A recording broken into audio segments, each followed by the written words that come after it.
अस्सलामुअलैकुम, कैसे हैं आप सब। Hope you all are doing well. मैं आप सबको वेलकम करती हूं अपने YouTube channel literature of English में। सो गाइस, आज का हमारा टॉपिक है a case of exploding mangoes. ये हमारे एक इम्पोर्टेंट पाकिस्तानी राइटर हैं जिनका नाम है जी मोहम्मद हनीफ़।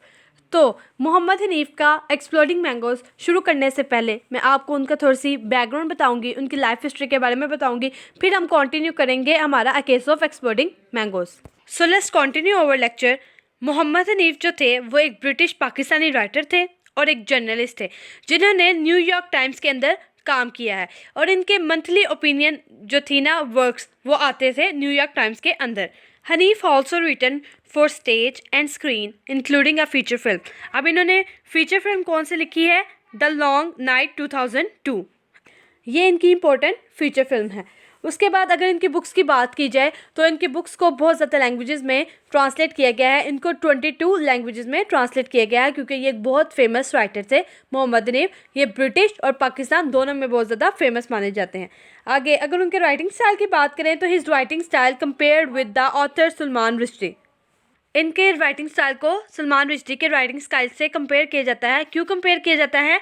क्योंकि सलमान रुश्दी ने द सैटेनिक वर्सेस एक नावल है वो लिखा था जिसमें उसने कहा था माज़अल्लाह के शैतान के वर्सेस के बारे में कि शैतान की भी आयात होती हैं।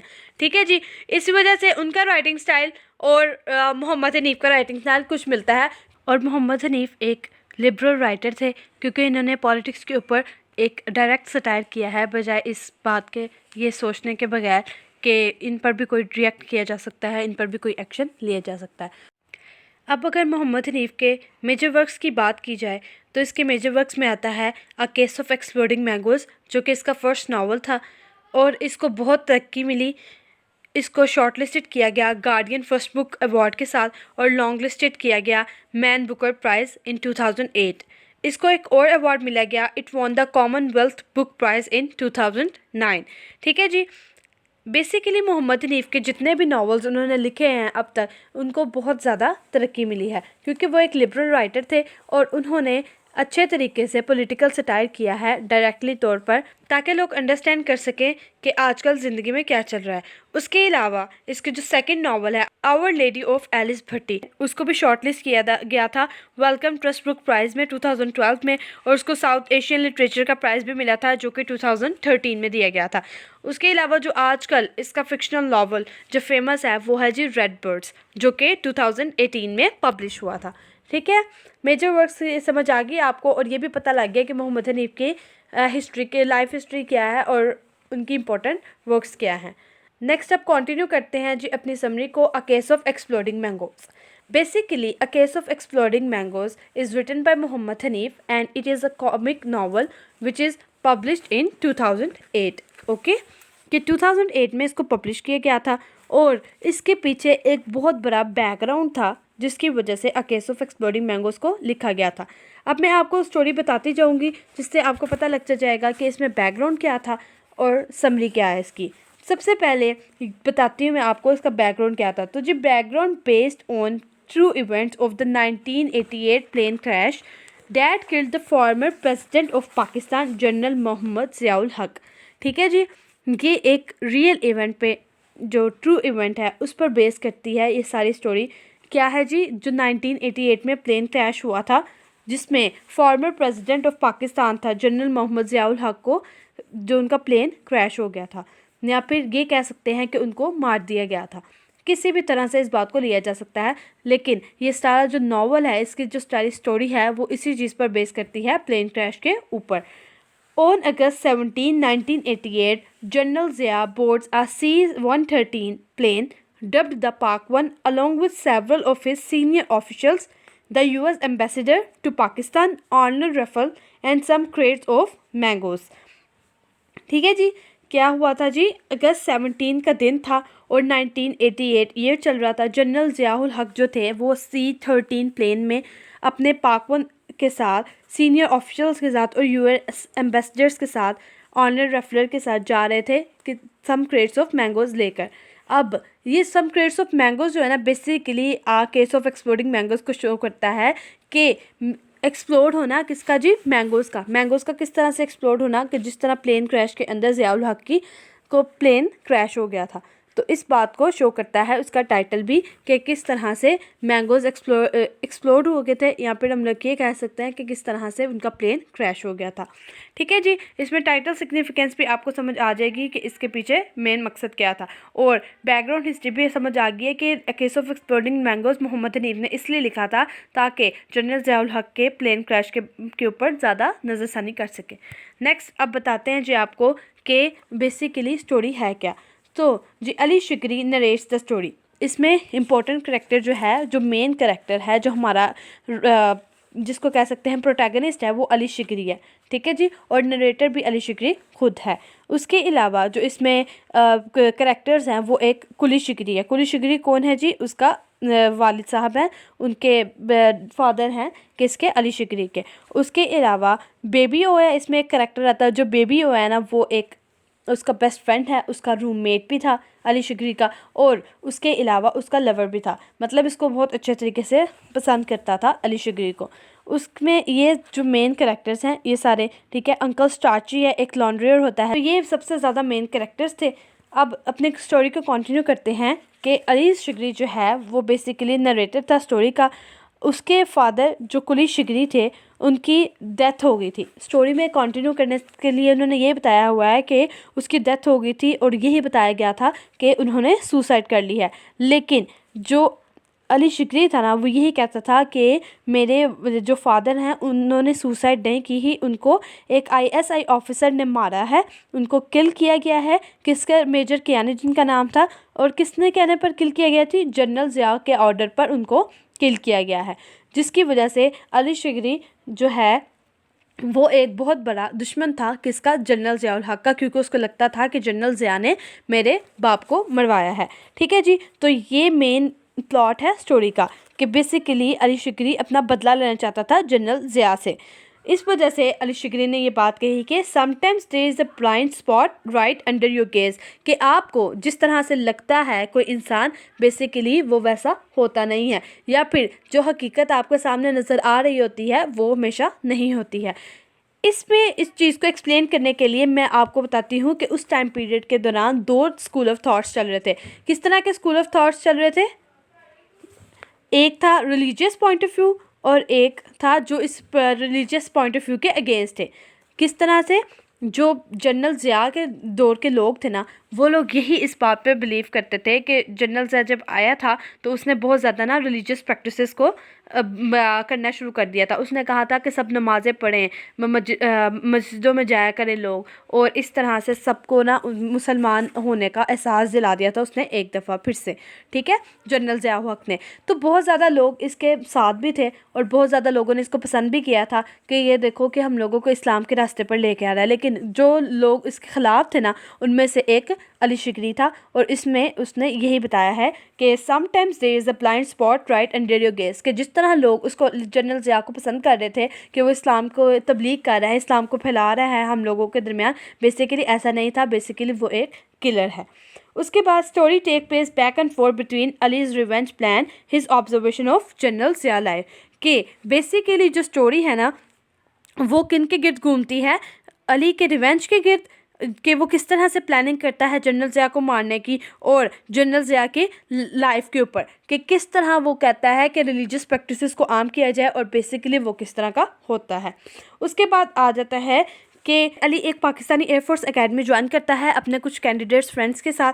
वहाँ पर जो होता है ना, वो मुख्तलिफ़ किस्म के प्लान बनाना शुरू कर देता है कि किस तरह से मैंने उसको कत्ल करना है जनरल ज़िया को। उसको एक काम दिया जाता है कि एज अ ड्रिल इंस्ट्रक्टर कि तुमने वहाँ पर जाना है और जनरल ज़िया को सल्यूट करनी है। जब ये उसको कहा जाता है तो वो ये सोचता है कि मेरी जो होगी स्वाड, मैं उसके ऊपर वेनम लगा दूंगा स्नेक का, जिसके ज़रिए से जब वो ये स्वाड पकड़ेगा तो जनरल ज़िया आहिस्ता आहिस्ता जो है वो मर जाएगा। ठीक है, ये प्लान एक तरफ उसने सोचा होता है कि मैं इस तरह से करूँगा। दूसरी तरफ अगर देखा जाए तो वहाँ पर उसके बेबियो होता है, जो कि अली शिकरी का बेस्ट फ्रेंड होता है, रूममेट होता है, और लवर भी होता है। ठीक है जी, ये एक बात थी। तब इन सारी बातों को लेते हुए दूसरी तरफ जो जनरल ज़िया है ना, वो हर सुबह जब उठता है तो उसके ज़हन में बस ये ख्याल रहता है कि who is trying to kill me. वो अपनी सिक्योरिटी को, यही चीफ ऑफ सिक्योरिटी को हमेशा ये कहता रहता है कि who is trying to kill me, कि उसको अपनी ज़िंदगी से बहुत प्यार होता है। हालांकि वो एक डिवोटिव मुस्लिम होता है और हमेशा प्रेयर्स वगैरह पढ़ता है, लेकिन उसके दिल में फिर भी कोई ना कोई डर होता है। ठीक है जी, अब ये मेन कहानी थी। उसके बाद आ जाता है जो इसका सब प्लॉट क्या है जी। तो सब प्लॉट इसमें यह है कि जनरल ज़ियाद ने सेंटेंस कर दिया था किसको जी, ज़ैनब को। अब ज़ैनब कौन है? ज़ैनब बेसिकली एक ब्लाइंड वुमेन थी जिसका गैंग रेप किया गया था, लेकिन उसके बारे में क्या कहा गया था जी, कि death by stoning for being the victim of a gang rape, कि इसको तब तक मारा जाए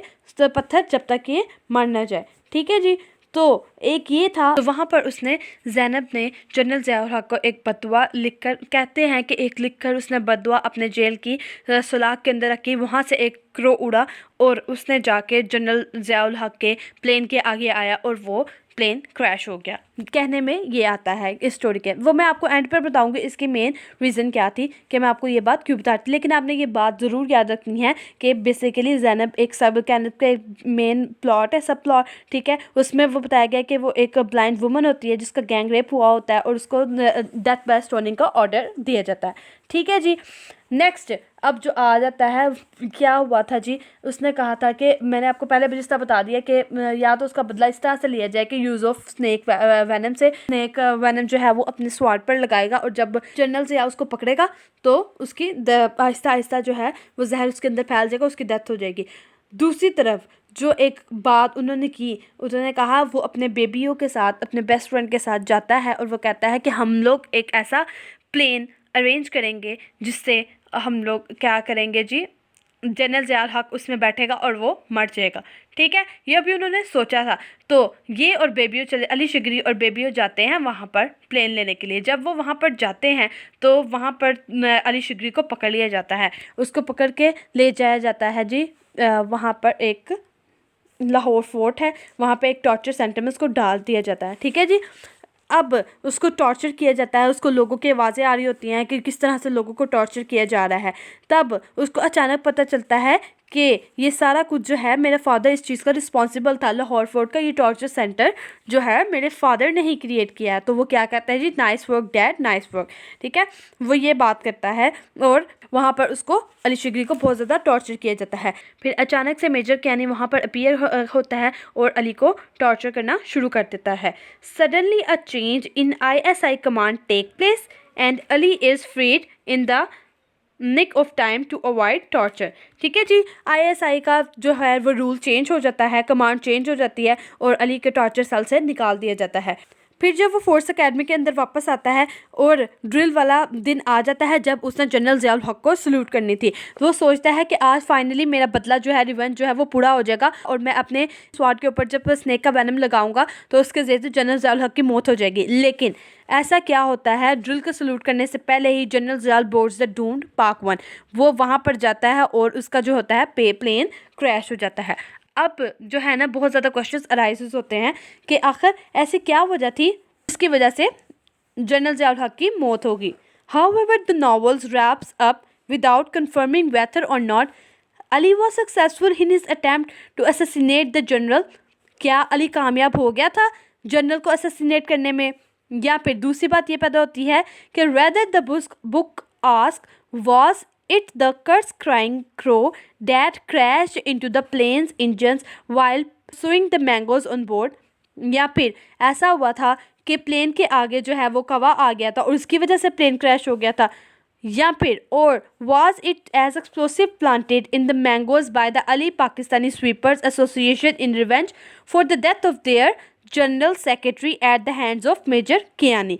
या फिर ऐसा हुआ था कि किसी ने मैंगोज के अंदर एक्सप्लोसिव छुपा दिए थे ताकि उनका प्लेन क्रैश हो जाए। और perhaps was it any of his confidants, each with their own secrets and motivation?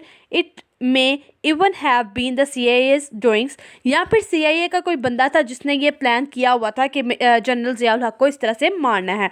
In the end, the who and why of the plane crash are less important than the author's satirical comments about the political state in Pakistan।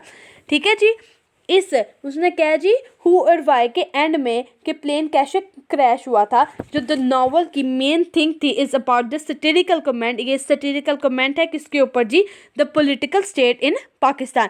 Pakistan की political state के ऊपर उसका satire है हमारे author का। चाहे हम लोगों को इसका अनआंसरेबल है ये नावल, हम लोगों को इस नावल का पता नहीं है कि इसका क्या आंसर हुआ है, लेकिन इस नावल का जो बेसिकली मकसद था मोहम्मद हनीफ का वो यही था कि पॉलिटिकली सटायर करना हमारे पाकिस्तान की गवर्नमेंट को। ठीक है जी, तो हमारा नावल यहीं पर कंक्लूजन उसका हो जाता है कि अनआंसरेबल नावल है ये। होप्स हो कि आपको आज का लेक्चर समझ आ गया होगा। अगर कोई भी मुश्किल हुई तो आप मुझे कमेंट सेक्शन में ज़रूर पूछिएगा। इंशाल्लाह आपसे मुलाकात होगी नेक्स्ट लेक्चर में। Thank you so much.